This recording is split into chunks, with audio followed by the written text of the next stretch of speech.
All right, so I'm back. So working on the next vlog where I'm still working on the tire on that car. But I'm about to go to the storage locker where, oh, you can't see me. But I'm about to go to the storage locker where the M3 is at, because I think I have some extra tires for this car, so that would be super helpful. But if I'm gonna go all the way out there, I kind of want to take a few things out of the garage and bring it out that way. Like, as most car people know, over the winter you collect stuff from Facebook Marketplace and whatnot for future projects. And there's a few things that are in this garage that aren't going to be used on projects immediately, so they kind of need to get out of the way. And so this is kind of the corner of what I was talking about.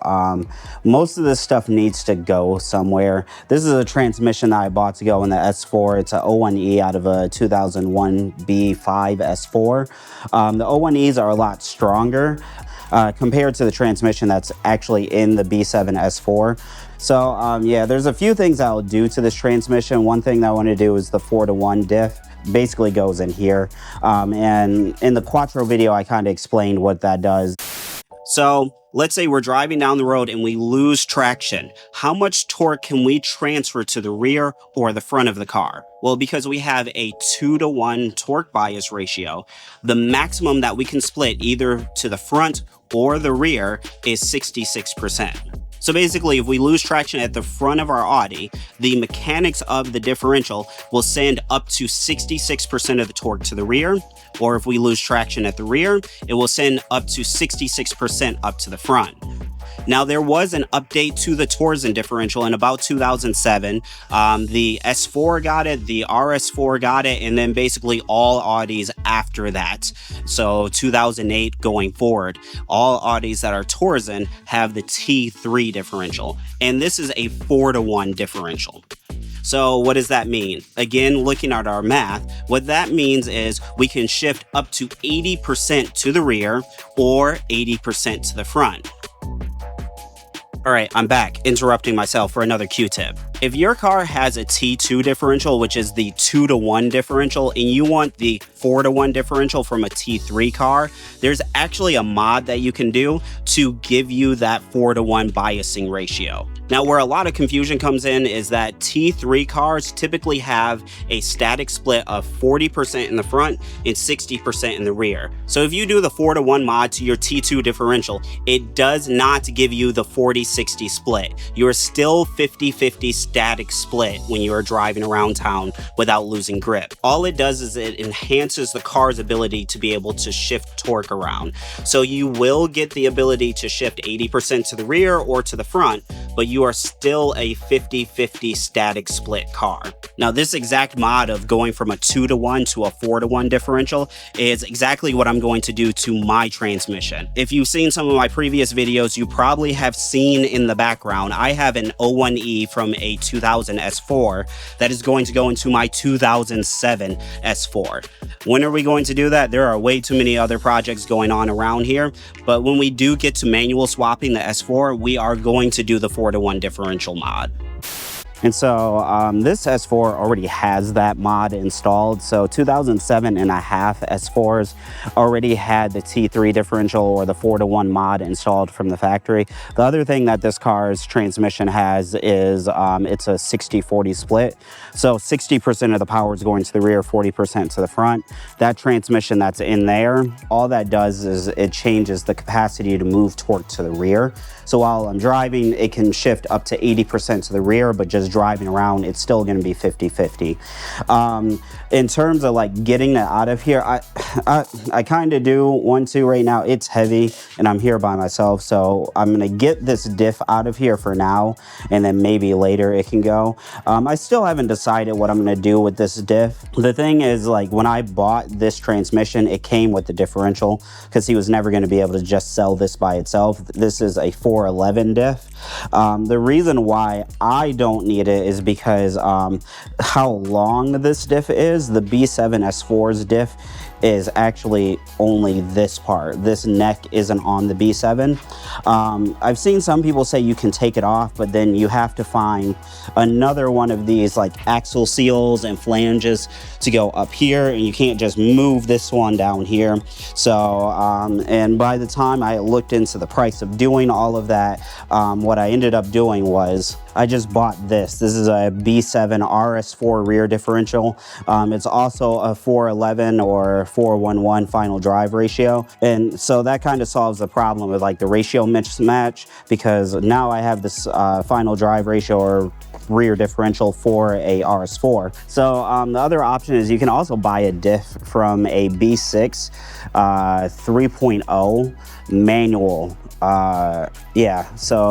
Just a regular A4 B6 3.0 also has a 411 final drive ratio. And there was a dude in Grand Rapids that had one. He's about like 45 miles from me, and I tried to buy it from him, and he wanted something crazy like $500 and wanted me to come take it out the car. And I got that RS4 rear diff for like, I think it was like $420 shipped. Nice. Yeah, but yeah, it was like $420 shipped. So I don't know why I would buy his. The only problem is that when I bought it, it didn't come with like the mounting hardware, so like the bow tie bar, and like there's these shields that go over the top. But another person came in clutch on eBay and sold me all of that stuff for like $20. So yeah, I have most of the parts that I need for a manual swap. In terms of drivetrain, I just bought a drive shaft. You guys will see that in a minute.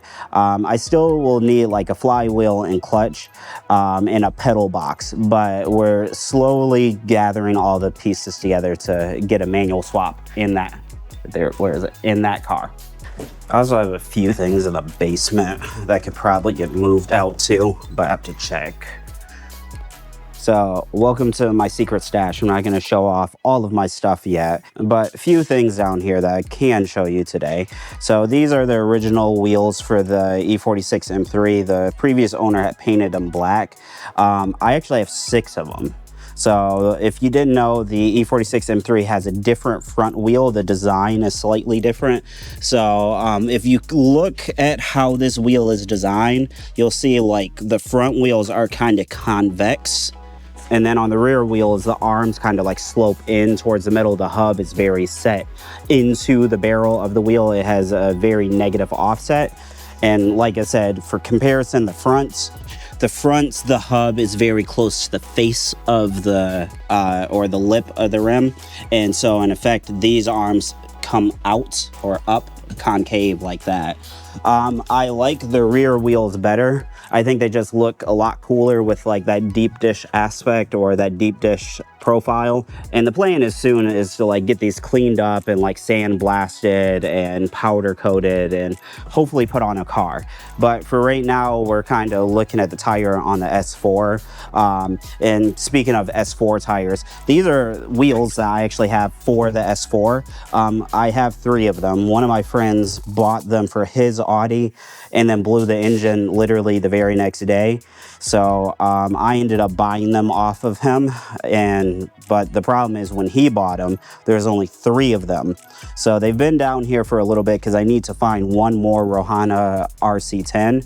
So that's kind of the next step. I want to get one more wheel and then powder coat these again a different color and then get them put onto the wagon. And that's kind of why, like in the last video, I was saying that I don't really know what I want to do with the wheels next, because I don't want to put all new tires on that set of wheels that's on the car when I know I have another set of wheels that I want to put on the car. But the thing is with Quattro, you have to match the tire diameters. So that's kind of why I'm going to the storage locker, because this front wheel here off of the M3, this wheel is a 235. Excuse the furnace, it's kind of loud. But this wheel here is a 235 40/18, which is the same exact wheel size that is on the S4, and that's this wheel here. So, or I guess this tire here. So I've just been kind of like measuring all of my options to try to figure out if I have a tire here that is compatible, and that's 6.8 in terms of tread depth. This is for the E60. If you've noticed, outside the E60 is on a donut. That's because this tire needs to go on. I'll explain that later. And then there's the hood for the E34. And this tire,